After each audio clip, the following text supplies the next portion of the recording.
प्रिय विद्यार्थियों, आइए देखते हैं उत्तर प्रदेश माध्यमिक शिक्षा परिषद प्रयागराज के कक्षा 11 के संस्कृत विषय में रघुवंश महाकाव्य द्वितीय सर्ग के आज के दो पद्य।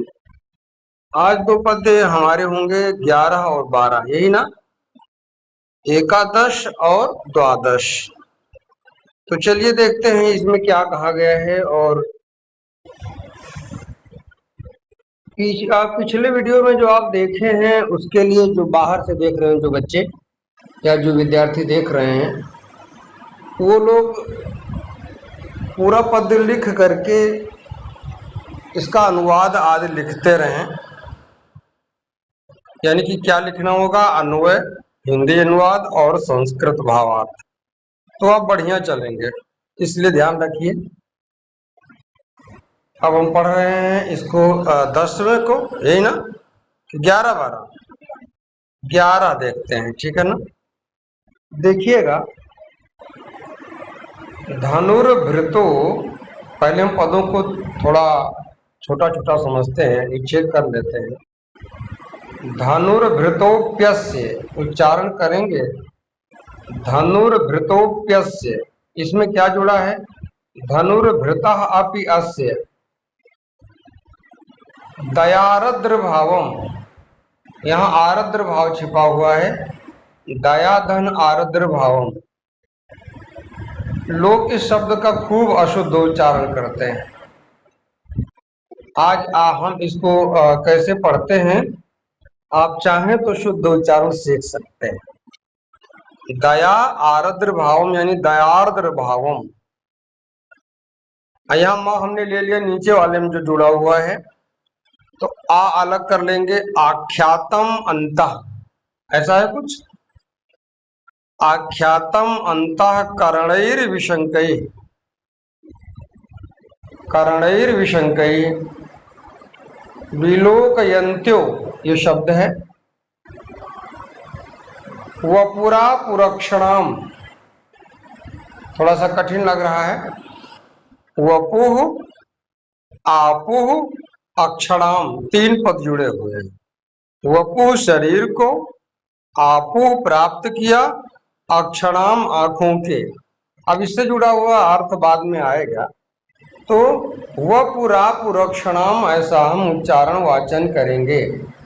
वपुरा पुरक्षणाम, समझ पा रहे हैं? तो प्रकाम विस्तार फलम हरिण्या, ठीक ना। तो प्रकाम विस्तार फलम हरिण्या, यह स्पष्ट है, इसमें बहुत ज्यादा कोई व्यवधान नहीं लगता। तो आइए पढ़ लेते हैं। अच्छा, थोड़ा सा ये देख लें कहा क्या गया है पद्य में। वास्तव में विद्यार्थियों, जब राजा दिलीप उस वन में गाय चराने के लिए गए, तो पहले तो भाई वृक्षों ने स्वागत किया, फिर लताओं ने स्वागत किया। अब जो है, जो वहाँ पर हिरनियाँ हैं, हिरण जो आप जानते हैं, तो हिरण एक विशेष पशु होता है, मृग जिसे आप कहते हैं। तो संस्कृत में मृग माने पशु होता है, सारे पशु आ जाएंगे, लेकिन अब उसका रूढ़ हो गया है, तो मृग को खाली हिरण लोग मानते हैं। बात समझिएगा। तो हिरण जो है, हिरण ने जब राजा दिलीप को देखा, तो अब हिरण में यहाँ पर मादा हिरणियों की बात आई है, तो हिरणियों ने राजा दिलीप को बहुत ध्यान से देखा है। क्यों भाई? थोड़ा समझने वाली बात है, थोड़ा टाइम लग रहा है। आप समझिए कि मनुष्य की आंखें जैसे होती हैं, वैसे ही आंखें हिरणियों की, और सबसे बड़ी आंखें हिरणियों की होती हैं। और बड़ी बड़ी आंखें सुंदरता का प्रतीक मानी जाती हैं। तो क्योंकि हिरणियों की आंखें बड़ी बड़ी थी, और आज उन आंखों से उन्होंने कोई अच्छी चीज देखी है, किसी अच्छे महापुरुष का दर्शन किया है, इसलिए हिरणियों का मानना है कि आज हमारी ये आंखें बड़ी होने का फल पा चुकी हैं, अर्थात हमारी आंखों ने बड़े होने का फल प्राप्त कर लिया है। इसलिए बहुत ध्यान से देखा राजा दिलीप को हिरणियों ने, इसी बात को दिखाया गया है। बात समझे ना। अर्थात इस पद्य में हिरणियों द्वारा राजा दिलीप को आदर और प्रेम पूर्वक देखे जाने का वर्णन किया गया है। दोनों बातें यहाँ शामिल हैं। आइए देखते हैं, इसका वाचन करने का प्रयास करते हैं। पढ़िएगा। धनुर्भृतोऽप्यस्य दयार्द्रभावम्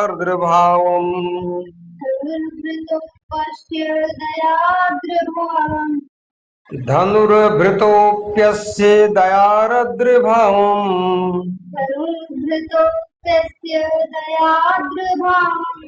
दयार्द्रभावम् आर्द्रभावम् आर्द्रभावम् धनुर्भृतोऽप्यस्य दयार्द्रभावम्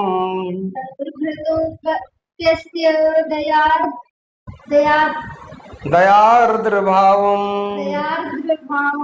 आख्यातमन्तः कर्णैर्विशङ्कैः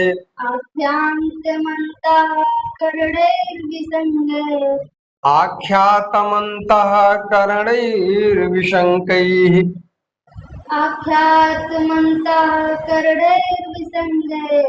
कई विशंकई शब्द का है बदल दे रहे हो। आज क्या हो गया है? आज ठीक से चल नहीं पा रहे हैं। दोबारा शुरू करते हैं। धनुर्भृतोऽप्यस्य दयार्द्रभावम्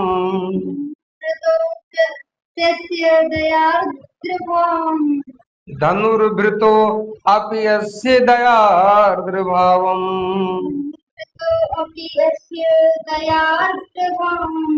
आख्यातम् अन्तः कर्णैर्विशङ्कैः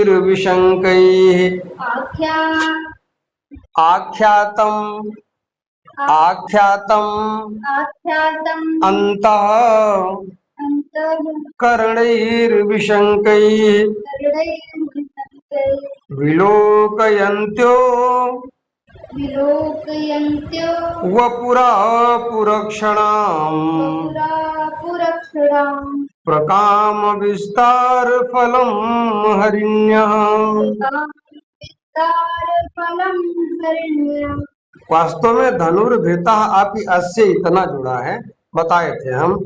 दयार्द्र भावम, दया आर्द्र भावम ऐसा शब्द था, तो उसको समास किया गया दया आर्द्र भावम। तो दयार्द्र भावम, दयार्द्र भावम, ऊपर का रा भी है, नीचे वाला रा भी है, ठीक है ना। एक बार फिर देख लेते हैं। धनुर्भृतोऽप्यस्य दयार्द्र भावम आख्यातमन्तः कर्णैर्विशङ्कैः विलोकयन्त्यो वपुरा पुरक्षणाम् प्रकाम विस्तार फलम् हरिण्यः। आइए शब्दार्थ समझते हैं और फिर अर्थ लगभग क्लियर होगा। तो यहाँ विच्छेद की अति आवश्यकता है, इसलिए शब्दार्थ के साथ हम विच्छेद भी देंगे। धनुर्भृता, धनुष धारण किए हुए होने, यानी धनुष लिए होने, यहाँ पर रुक जा रहे हैं।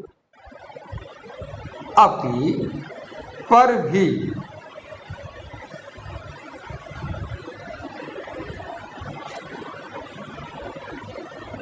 पर भी, आपी का मतलब भी होता है, तो दो अर्थ बन रहा भाई। धनुष लिए हुए भी, लेकिन सही अर्थ क्या बैठेगा?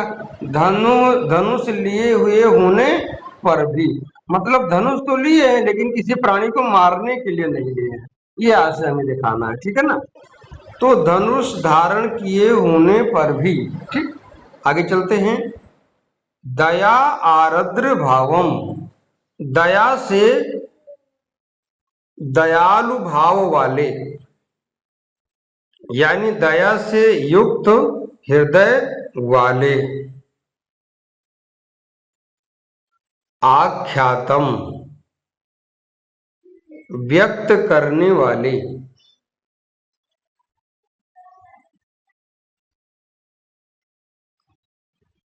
अंतःकरणैः,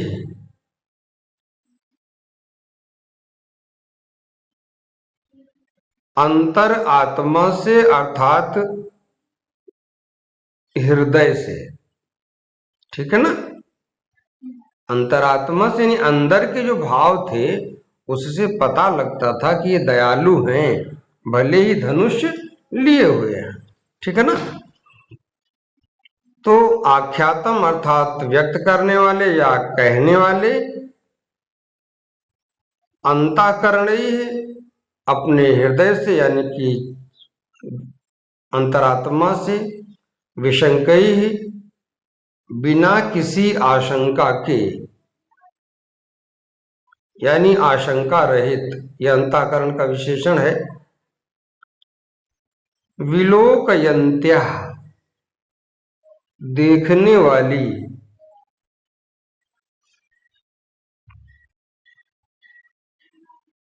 मूलतः अर्थ है देखती हुई। ठीक है ना, लेकिन हम सरलता से ला रहे हैं देखने वाली। वपुः शरीर को, अर्थात दिलीप के सुंदर शरीर को, शारीरिक सौंदर्य को। ठीक है ना। क्या देखा जा रहा है? दिलीप का सुंदर दयालु शरीर। कौन देख रहा है? अभी आया नहीं, हिरनिया। ठीक है ना। क्या विशेषता है शरीर की? अंतरात्मा में ही दया छिपी हुई है, और लगता है शरीर उस दया का बयान कर रहा है, बखान कर रहा है, बात उत्प्रेक्षा में चल रही है। तो विलोकयंत्या देखती हुई यानी देखने वाली, वपु यानी शरीर को, आपु अर्थात प्राप्त किया। याद देखे कैसे संधि के कारण कठिनाई आ गई है। विसर्ग संधि ने इस पद्य को यहाँ कठिनाई दे दी है, इस तरीके से यहाँ जोड़ा गया है। वपु यानी कि शरीर को, आपु माने प्राप्त किया।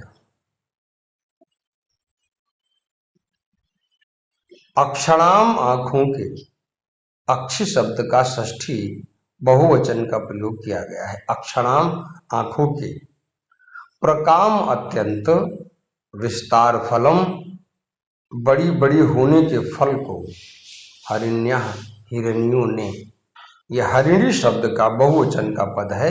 हरिण्या, हरिणी, हरिणे, हरिण्या ऐसा रूप चलता है।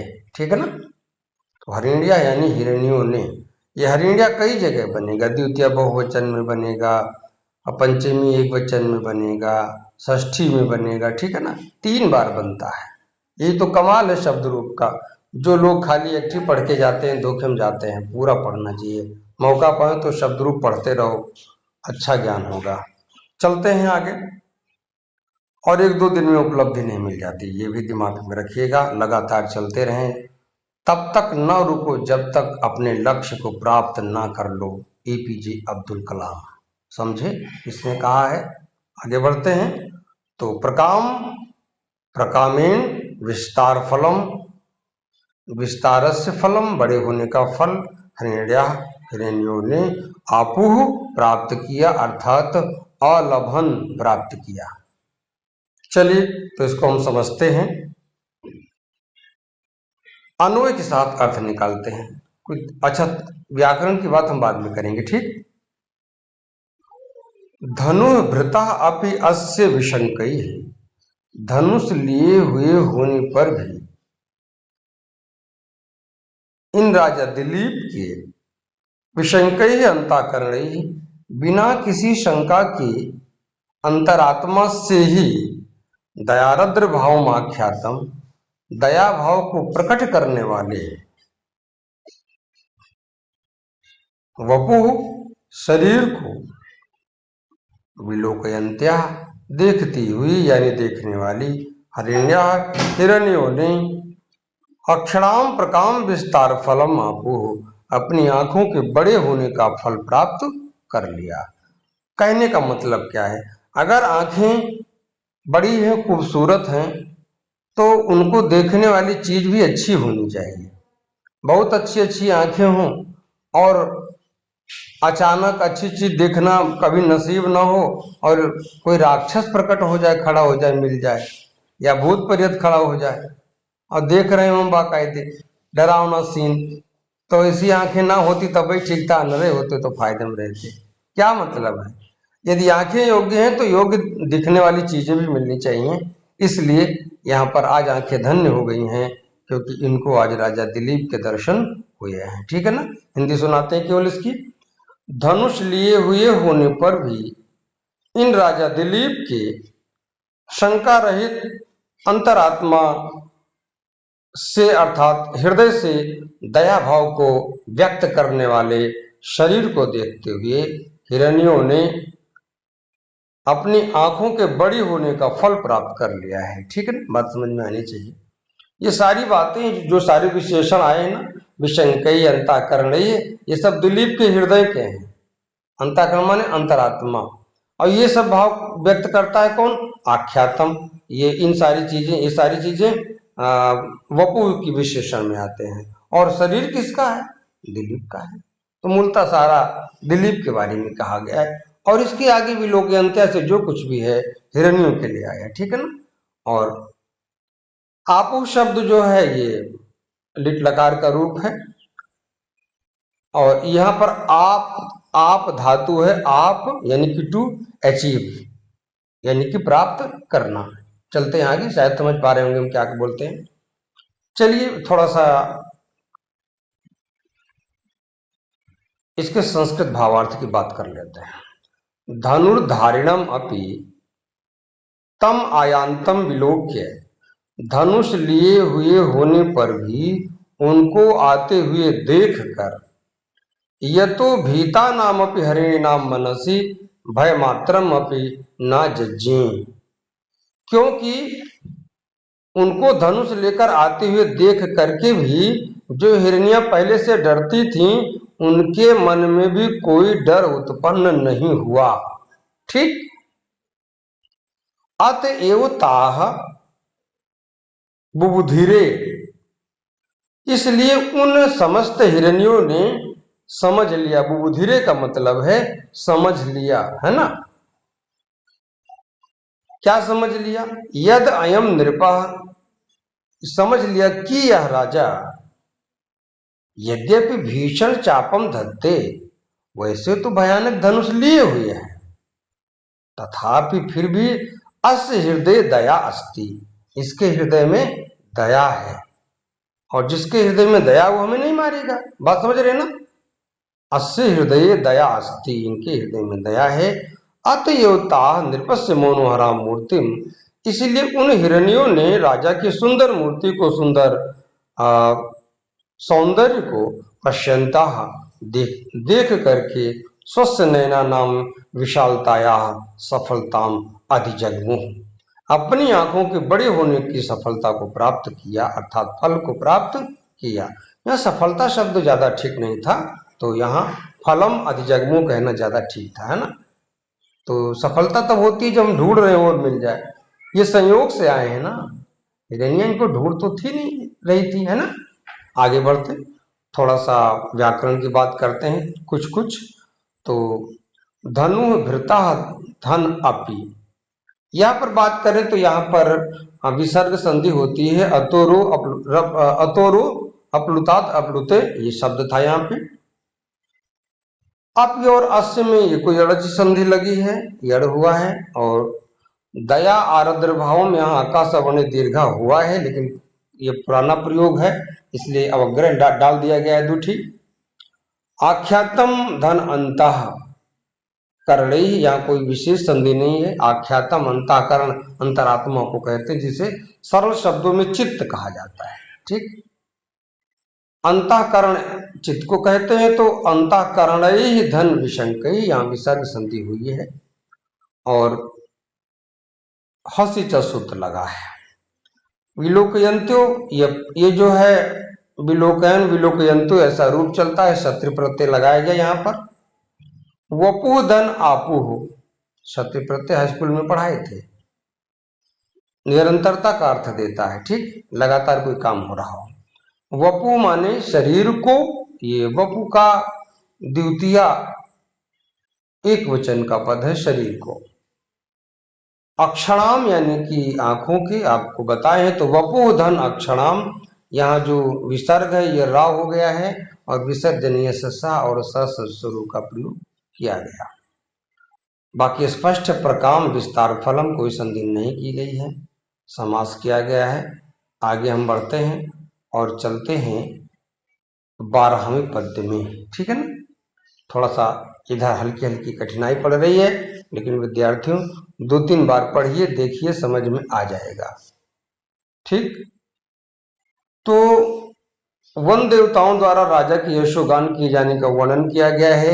इसमें यह दिखाया गया कि जंगल के जो देवता हैं वह सब लोगों ने तो उनका स्वागत किया, मानो हिरनियों ने भी स्वागत कर लिया, लताओं ने स्वागत कर लिया, वृक्षों ने स्वागत कर लिया। आप पढ़ें इसके पहले। अब बचे कौन देवता जो जंगल के हैं, उन्होंने भी स्वागत किया है। कैसे किया ये यहाँ पर दिखाया गया है, क्योंकि देवता बांसुरी बजा करके स्वागत कर रहे हैं। अब बांसुरी कहाँ से मिली जंगल में? तो जंगल में आप थोड़ा समझ लीजिएगा, समझ में तब ज्यादा बैठेगा। बांस थे, बांस भी होते हैं ना जंगल में, तो बांसों में जो मोटे मोटे उसकी मतलब जो गांठें होती हैं, तो सूख जाने पर कुछ गांठों में छिद्र हो गया था, जैसे बांसुरी में छेद हो जाता है, कीड़े काट के छेद बना दिए थे। तो जब हवा चलती थी तो उसी में छेद में टकराती थी हवा, तो कभी कभी बांसुरी की आवाज निकलती थी। तो कवि कह रहा है कि ये बांसुरी की आवाज जो निकल रही है बांसों में हवाओं के टकराने से, ये वैसे नहीं निकल रही है। देवता लोग राजा दिलीप के आने पर बांसुरी बजाकर स्वागत कर रहे हैं। शायद समझे होंगे, मानवीय कारण के साथ साथ उत्प्रेक्षा अलंकार का प्रयोग किया गया है। तो समझते हैं क्या हो रहा है। स कीचकैर, ऐसा हम बोलेंगे जब हम गायन करेंगे, तो कीचकैर मारुत पूर्ण रंध्रैः, मारुत पूर्ण रंध्रैः कूजद्भि रापादित वंश कृत्यम। अगर अलग करें तो कूजद्भि औपादित वंश कृत्यम, लेकिन जब कहीं हमारा विराम न हुआ हो तो पदों को अलग नहीं करना चाहिए गायन की दृष्टि से, इसलिए इसको हम कूजद्भिरावापादित वंश कृत्यम ऐसा ही बोलेंगे। आगे बढ़ते हैं। सुश्राव, कुंजेषु स्पष्ट है, यशः ये भी स्पष्ट है, स्वमुच्चैः ये इसको हम क्या करेंगे, समुच्चय यही रोक देंगे, न विसर्ग बोलेंगे न रूप बोलेंगे। समुच्चय रुद्गीयमानम इधर ले आएंगे जब अगली बार बोलेंगे, ठीक है ना, चौथे चरण में। वन देवता भी, ठीक, शायद समझ पाए होंगे। तो कोशिश करते हैं, डरे ना, डर जाते हैं तो उच्चारण में समस्या आ जाती है। तो आइए पढ़ा जाए, कोशिश करें। सकीचकै मारुत पूर्ण रंध्रैः, सकीचकै मारुत पूर्ण रंध्रैः, सकीचकैर् मारुत पूर्ण रंध्रैः, सकीचकैर् मारुत पूर्ण रंध्रैः कूजद्भिरापादित वंश कृत्यम,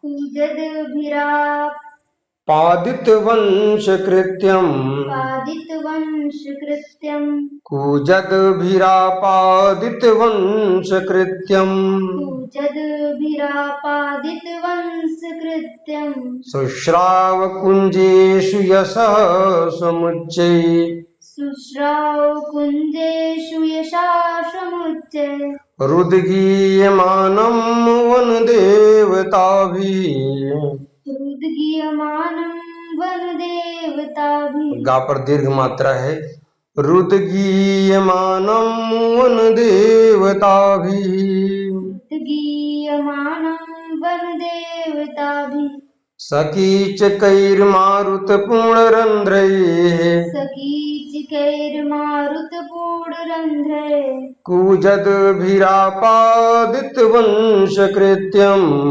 कूजद्भिरापादितवंशकृत्यम् शुश्रावकुञ्जेषु यशः समुच्चये शुश्रावकुञ्जेषु यशाश्रमुच्चे रुद्गीयमानं वनदेवताभिः। हृद्गीयमानं वनदेवताभिः। बहुत अच्छे, आइए शब्दार्थ देखते हैं। सह उन्होंने, ये कौन है? राजा दिलीप ने। राजा दिलीप को कुछ सुनाई पड़ा है, ठीक है ना, उसी की बात हो रही है। तो आइए समझते हैं क्या सुनाई पड़ा, शब्दार्थ में पकड़ लेंगे हम लोग। सह उन्होंने यानी राजा दिलीप ने कीचकई ही बांसों के माध्यम से, कीचक माने बांस होता है, मारुतपूर्ण हवा से भरे हुए, मारुत माने हवा और पूर्ण माने भरा हुआ होना, हवा भर जाने से। कहाँ हवा भरी है?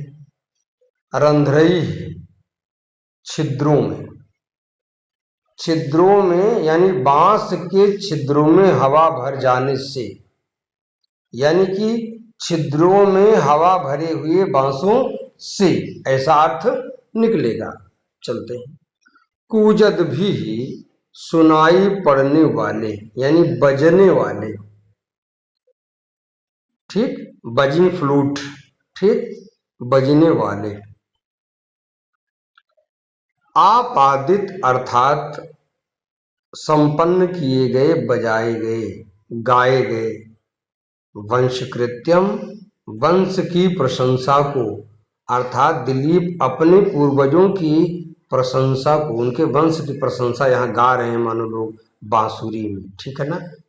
तो आपादित यानी संपादित किए जाने वाले, गाए जाने वाले।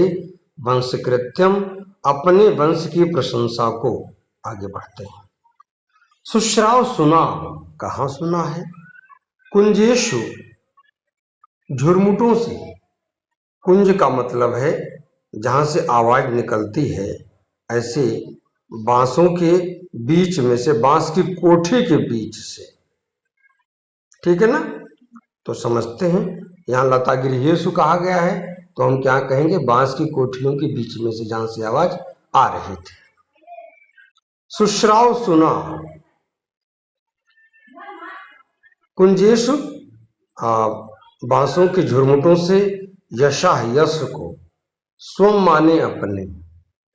किसके यश की बात चल रही, किसकी प्रशंसा गाई जा रही है? स्वयं दिलीप की गाई जा रही है। तो उन्होंने ध्यान से सुना और कहे वाह भाई, एकदम साफ साफ सुनाई पड़ रहा है, मानो हमारे ही बारे में गा रहा है। सच्चाई तो ये नहीं है, उत्प्रेक्षा में बात है ना, मानो ऐसा हो रहा है।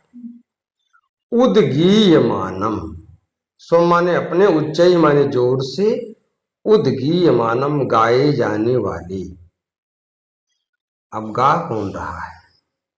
वन देवता भी, जंगल के देवताओं के द्वारा, ठीक है ना। गाए जाने वाले वन देवता भी, जंगल के देवताओं द्वारा, यानी जंगल के देवताओं द्वारा बांसुरी में अपने वंश की प्रशंसा गाते हुए राजा दिलीप ने सुना, ठीक है ना। देवता दिखाई तो पड़ते नहीं, केवल अनुभव के विषय होते हैं। तो ये जो आवाज आ रही है, ये बांस के झुरमुट से बांसुरी की आवाज जो सुनाई पड़ रही है, इसे कौन गा रहा है? बांसुरी में कौन बजा रहा है? वन देवता लोग बजा रहे हैं। और क्यों बजा रहे हैं? उन्होंने राजा दिलीप को यहाँ देखा है, ठीक है ना। कोई दिक्कत तो नहीं आ रही है। चलते हैं, अन्वय के साथ हम इसके अर्थ को समझते हैं, ठीक। शब्दार्थ तो हो गया था ना। सह, राजा दिलीप ने अर्थात उन्होंने, मारुत पूर्ण रंध्रई कूजदभी कीचकई, छिद्र में भरे हुए वायु के माध्यम से, यहां पर एक शब्द छूट रहा है जहां तक मुझे लग रहा है, मारुत पूर्ण, हाँ लिखा तो है, सह मारुत पूर्ण रंध्रई, यहाँ पर मात्रा छूट गई है धा पर, है ना। उन राजा दिलीप ने हवा से भरे हुए छिद्र वाले, कूजद भी बजने वाले, कीचकई बांसों अर्थात बंसी से यानी बांसुरी के माध्यम से, अपादित वंश कृत्यम गाए जाने वाले अपने वंश की प्रशंसा को, कुंजेशु झुरमुटों से झुरमुटों में, वन देवता भी उच्चैगीय मानम, वन देवताओं द्वारा जोर जोर से बजाए जाने वाले गाए जाने वाले, स्वम यशा सुश्राव अपने यश को सुना अर्थात अपनी ही प्रशंसा को सुना। अच्छा, मैं अगर इसका थोड़ा सा अन्वय बदलूं तो मैं इसको ऐसे बोल सकता हूं, ठीक है ना। इसको ऐसे बोलते तो कुछ और बात जम जाती, अन्वय में थोड़ा चेंजिंग मुझे अपेक्षित लगता है। आप थोड़ा नोट करना, सह नोट करो, कहीं पे बन पाएगा क्या, लिखे थोड़ा जल्दी में लिखेंगे। सह वन देवता भी, सह कुंजेशु वन देवता भी, ऐसा करो, सह कुंजेशु वन देवता भी,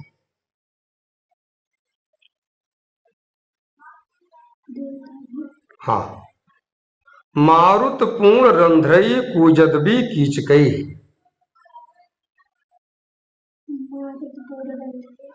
मारुत पूर्ण रंध्रई कूजद भी कीचकई,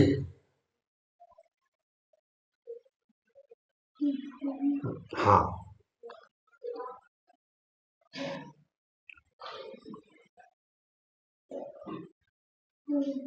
आगे बढ़े, उद्गीय मानम, उच्चैः उद्गीय मानम, इसे जोड़े, उच्चैः उद्गीय मानम आपादित वंश कृत्यम स्वम यशा सुश्राव,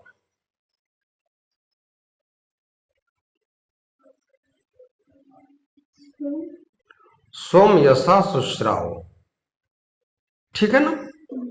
अब मैं इसका अगर ये जो नया अनुवाद बनाया गया है इसका अर्थ बोलूं तो इस प्रकार से बनेगा। उन्होंने अर्थात राजा दिलीप ने झुरमुटों अर्थात बांसों की कोठियों के बीच में से, लता कुंजों के बीच में से वन देवताओं द्वारा हवा से भरे हुए छिद्र वाले बांसों द्वारा यानी कि बांसुरी के माध्यम से गाए, जोर से गाए जाने वाले अपने वंश की ही प्रशंसा के गीत को सुना। शायद बात समझ में आई होगी, है ना। तो ये अन्वय थोड़ा ज्यादा ठीक लग रहा है मुझको। फिलहाल अन्वय जो छपा है उसको हम गलत नहीं कहेंगे, लेकिन थोड़ा सा मैं यहाँ पर कर्ता कारक इत्यादि को कुछ इधर उधर देख रहा था तो मैंने ये बात कही। आप लिख करके अभ्यास करना, बात समझ में आ जाएगी। चलिए हम संस्कृत भावार्थ की बात कर लेते हैं। क्यों, तस्मिन् वने एकांत शीतलेषु वल्लरी कुंजेषु सुखासीना, उस वन में अकेले अत्यंत ठंडे ठंडे लता कुंजों में आराम से बैठे हुए वन देवता लोग, मंगल गायिकाओं मंगल गीत गाने वाले गायकों के समान, तस् नृपते यशा गायन्त्या, उस राजा दिलीप के यश को गा रहे थे। तस्य कर्ण सुखम चक्रिरे, और इस प्रकार गाते हुए उन्होंने उनके कान को आनंदित किया। किसको, राजा दिलीप को उन्होंने आनंदित किया, क्योंकि वो ऐसे से गा रहे थे बैठ करके आराम से, कोमल कोमल लताओं के बीच में से आवाज आ रही थी। ऐसे लग रहा था कि मानो बहुत अच्छी बात, मतलब मेरी प्रशंसा कोई गा रहा है तो उनको अच्छा लग रहा था। कर्ण सुखम चक्रिरे, उनके कानों को आनंद प्रदान किया। वन जाते ही कीचकई पवन पूर्ण रंध्र तया मधुर ध्वन भी, वन में उत्पन्न बांसों द्वारा हवा से भरे हुए छिद्र के कारण मधुर ध्वनियों से, तासाम गानस्य अनुरंजकम, उनके गीत का अनुरंजक वंशी वाद्य कार्यम, वंशी बजाने का कार्य संपादितम इति भावा, वंशी बजाने का कार्य मानो संपादित किया जा रहा था। यहाँ थोड़ा सा जो लिखा गया है थोड़ा अर्थ में परिवर्तन लग रहा है, तो इस जो ये कहा गया मैं इस बात को भी कह देता हूँ। क्या कहा गया? यहाँ कहा गया है कि देवता लोग मानो धीरे धीरे राजा दिलीप की प्रशंसा में उनकी वंशावली को गा रहे थे, उनके गीत यानी उनके वंशों के राजाओं के जो भी लोग अच्छा अच्छा काम किए थे उनकी प्रशंसा गा रहे थे और खड़े हुए बांसुरी बजा रहे थे। ठीक है ना, ऐसा हुआ है। लेकिन सही बात तो यह है कि जो विशेषण इत्यादि लगाए गए हैं बांसुरी के माध्यम से गीत गाया गया है। ठीक है ना, जो विशेषण आदि वो भी तो कुछ कह रहे हैं। चलिए, जो कुछ भी है आप जो अर्थ समझ पाए हैं वो काफी है। यदि कोई दिक्कत लगती है तो कमेंट करना। ठीक है, तो पूरा हो गया ना कि वो छोड़ दिया मैंने? वो नहीं हुआ अभी तो कहाँ छोड़ा हमने? अच्छा, अलंकार इत्यादि बाकी है, तो चलते हैं अलंकार की बात कर लेते हैं। और यहाँ स्वभावोक्ति और उत्प्रेक्षा अलंकार है, मानवीकरण अलंकार भी है। मैं बता दूं कि मानवीकरण को ही हमारे संस्कृत में स्वभावोक्ति कहा गया है। कल हमने लक्षण बताया था। स्वभावोक्ति तु डिम्बादि स्वक्रियादि रूप वर्णनम, है ना। स्वभावोक्ति तु डिम्बादि स्वक्रियादि रूप वर्णनम। और उत्प्रेक्षा संभावनम अथूत प्रेक्षा प्रकृतस्य समेनियत, ऐसा बताए थे। और क्योंकि व्याकरण की बात हम पहले ही बोलते हैं, ठीक है ना, तो ये पूरा हो जाता है और इसको यहीं छोड़ देते हैं। क्यों?